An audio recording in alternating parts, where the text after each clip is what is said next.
I think it's really important to stop every now and then and just do something else, whatever that might be. I mean, if you play a sport hard, that's going to be something that's going to take your mind off what you're. Welcome to Unstoppable Podcast with Harry Sardinas, inspiring conversations with influential millionaires, investors, thought leaders, entrepreneurs who are making a massive difference with their innovative products and services, and sharing the challenges and wisdom of how they sold their first million.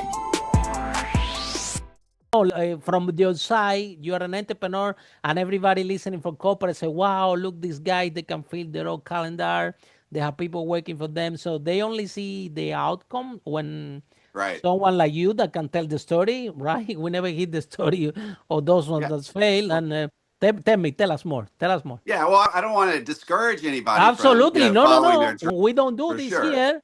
Well, I think I do think my quality of life improved a lot, I'll say, for working for myself, because my time was more my own. And I think that's very important. I have children, and I was able at key part in their life to kind of be around. I was working. I think I've worked just as hard, maybe Absolutely. harder. Yeah, at least at the beginning. But I would say your psychic rewards are great. If you have good partners, it's a different environment entirely than working in an environment where, and I would say the environment I worked in before, it was very competitive.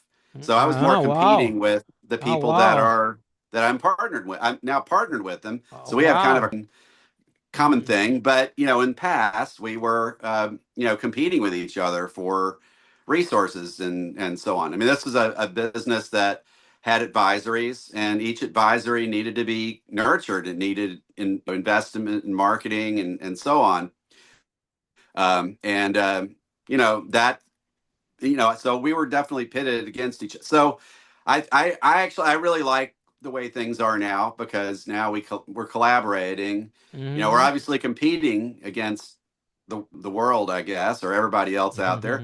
But there are also, you can have more cooperative relationships, that kind of thing. I think it helps, being on podcasts, for example, getting yourself out there.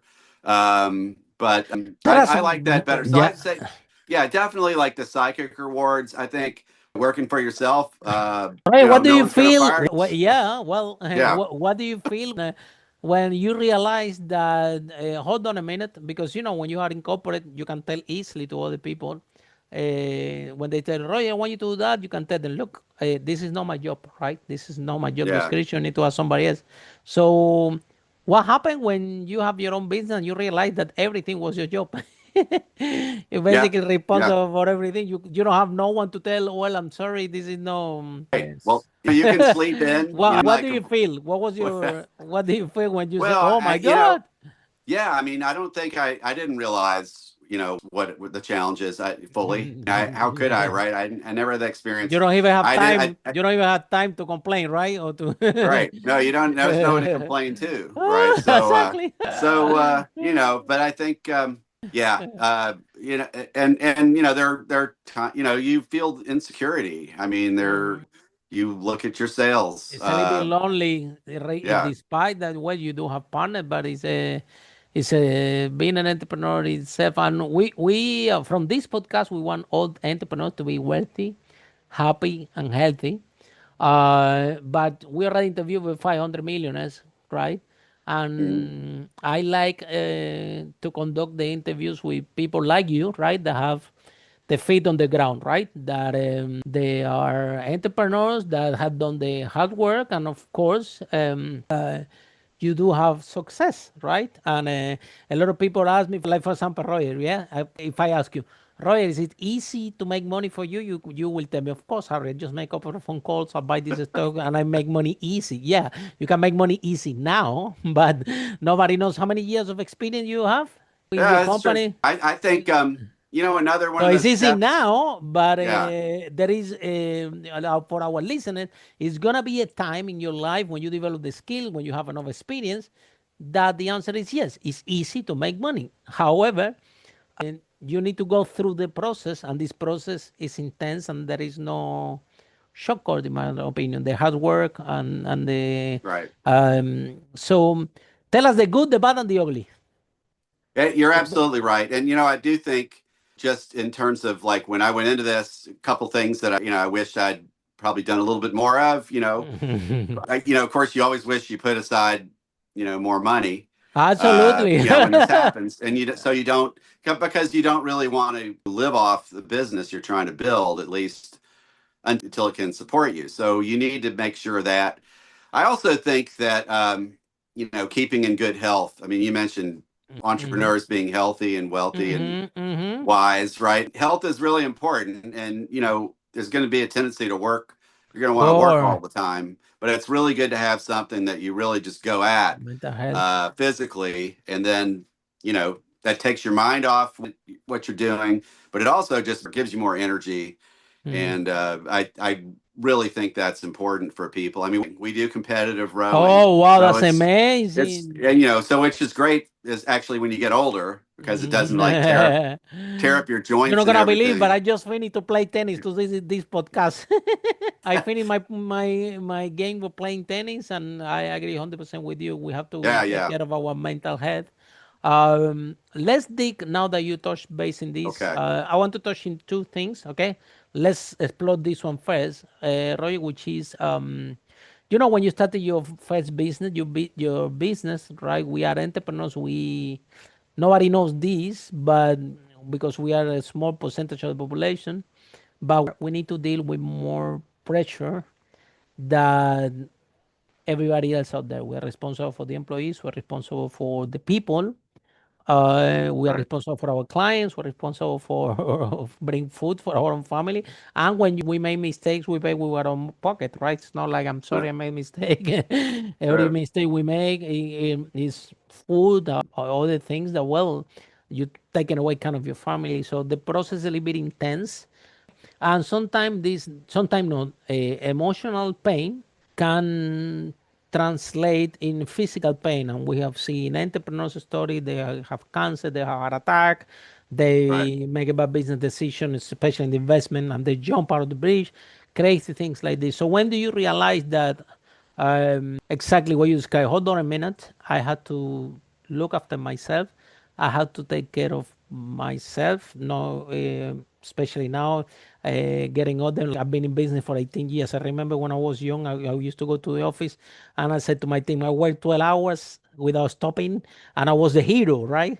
Yeah. If today Yeah. somebody come Roy to tell me, Harry, you have to have a project, you can make millions, but listen, you have to work 12 hours in a row for 6 months. I will tell the person, thank you, thanks, but no thanks. Don't worry, I prefer my freedom. I prefer play my tennis. I prefer my space. I prefer look after my mental health, because still I'm in business. You're in business. We are in business. That pressure never goes away.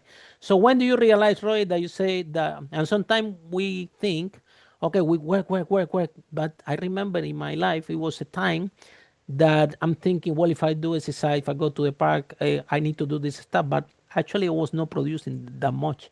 It was Right. just, I was just trapped there. So when do you realize that you do have to work on yourself, and personal development is a big part of the mindset of the entrepreneur? Anything happened to you? Any setback?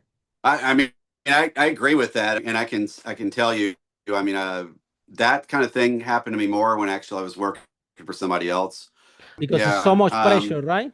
And there are things I would do. So I used to Wow, Roy, ride. you I feel used to more ride. stress and more pressure working for somebody else than actually working for yourself. Wow, never hit that Well, one. in different ways, right? But Different I mean, ways, yeah, right? there was I had a high pressure thing. I did a It lot. was KPI, and they were expecting for you a big results, right?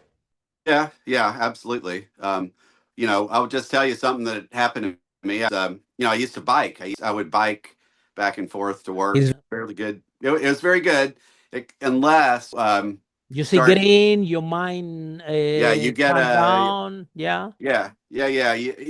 Unless you like have a commuting mindset, right? And you say, Mm-hmm, I got to get home by 5 minutes or mm-hmm, whatever, because then you're going to mm-hmm. take some chances, right? So, I got hit by a vehicle. I was actually in the right, and I Wow. was I was going across a walk sign thing, and I had the light, I had the walk, but somebody was in the right turn lane, and all they were doing was looking upstream for cars, and then they turn right into me. So I would, yes, I think what just your question. I mean, I think it's really important to stop every now and then and just do something else, whatever that might be. I mean, if you play a sport hard, that's going to be something that's going to take your mind off what you're doing. But yeah, it's very important. I mean, there are all sorts of little tricks, right? And if you're looking at a screen like for a very long time, just get up and go look Right, it could happen that maybe you was riding the bicycle, but maybe thinking in your business, thinking on other things, and probably you have that impact. Absolutely. I was thinking about everything else, but right where I was. So that's kind of, I think the lesson is be present where you are. I think that's really important too. Also, you can sit there, you can be there with other people. Follow us for more interviews with world's most influential, audacious entrepreneurs that overcame challenges and adversity, providing you with the blueprint of how they sold their first million so you can grow your business exponentially.